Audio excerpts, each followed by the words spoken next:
Hi, today we're going to be making my favorite condiment, chili oil. It's super easy to make and goes amazingly well with pretty much anything. Eggs, roast chicken, even roast vegetables. You only need a few ingredients. We're going to use 3 cloves of garlic, 1 small knob of ginger, a small handful of hot chilies, dried hot chilies, and neutral cooking oil. I'm going to use canola oil, but you can also use any vegetable oil of your choice as long as it doesn't have a particularly strong flavor. So the first thing I'm going to do is I'm going to peel my garlic and my ginger. So I'm going to start off with my garlic. If you've watched our how to mince garlic video, then you know what I'm about to do. I'm placing my knife directly on top of my garlic, giving it a little smash, and then peeling. That wasn't a very good one. Yeah, I can do better next time.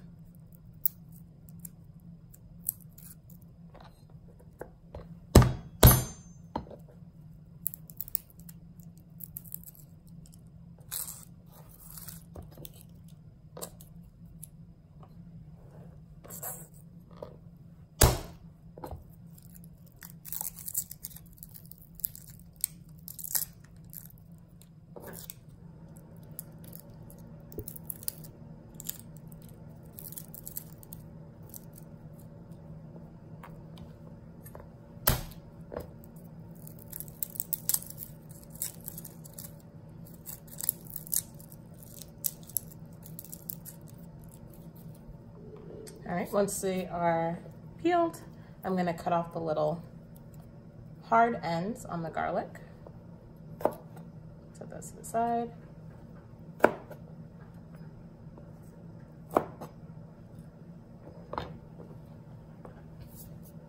And then I'm going to peel my knob of ginger. I'm not going to be using a knife or a vegetable peeler for my ginger. I'm going to be using a spoon, just because with a spoon, it's a lot easier to get only the skin and not any of the inside of the ginger.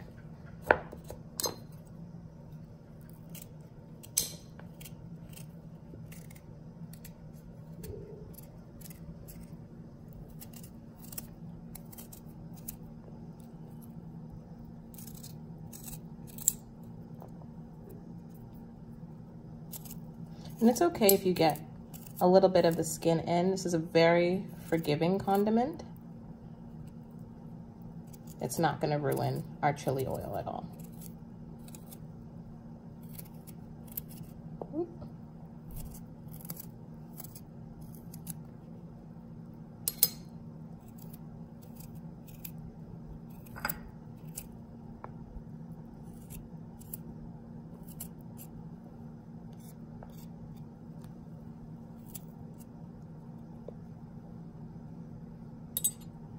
All right, I'm going to clear off my cutting board.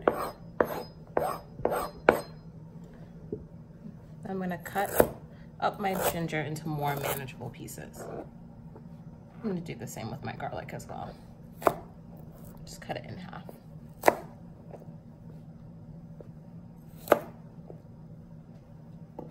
Next, I'm going to take my chili peppers and I'm going to crush them. I'm going to use, for the rest of this recipe, I'm going to use my mortar and pestle. If you don't have one, that's totally fine. You're going to crush your chili peppers in either like a small Ziploc bag or maybe even in like your food processor if you want to, if you have one. If not, you can also use chili flakes instead, and then chop your garlic and your ginger very finely. So I'm going to crush my chilies in my mortar and pestle. I'm going to add a little bit of salt for flavor and also for friction. Give them a good crush.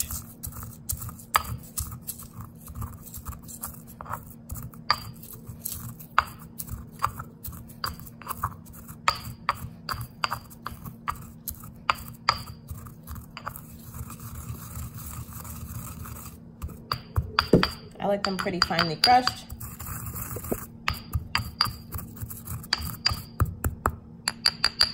Once they're crushed to your liking, You're gonna add your ginger and your garlic. And then you're going to crush them as well. I like to get my ginger and my garlic pretty combined into the chili peppers. I don't like to have huge chunks of either garlic or ginger in my oil.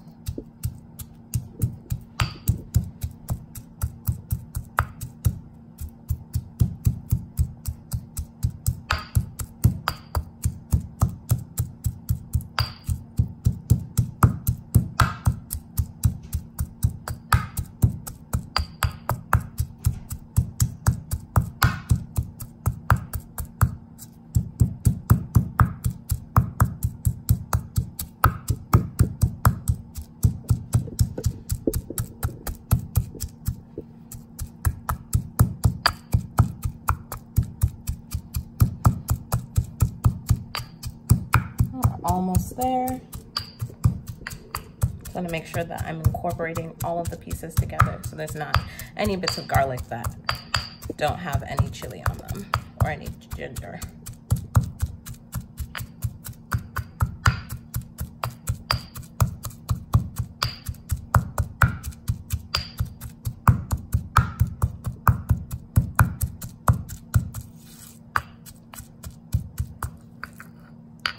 Really beautiful. It smells amazing. So at this point, I like to add my oil, and I like to mix it in so that the oil begins to absorb the flavor of the chili and the garlic and the onions. At that point, you could also put it on the stove and heat it up to further incorporate the flavors. But I like to keep it raw because I really like that bite from the ginger and the raw garlic.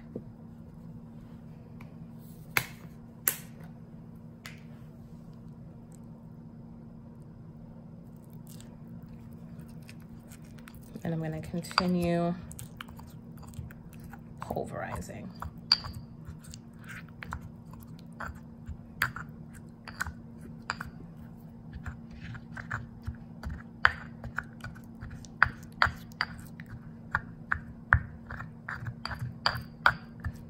And if I was somebody who didn't have a mortar and pestle, I would definitely, instead of mashing it together like this, I would either blend it together or have it in a skillet on medium heat with the oil to help incorporate the flavors more.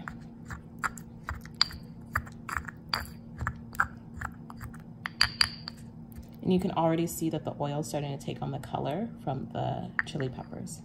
It's a beautiful sign.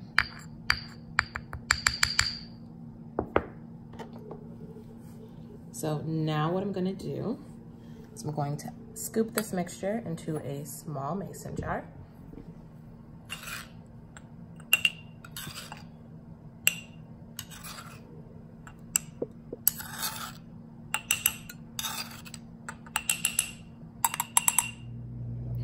Once you've added your chili oil mixture into your jar, you're gonna top it off with a bit more of your neutral oil. You're gonna cover it and give it a good shake.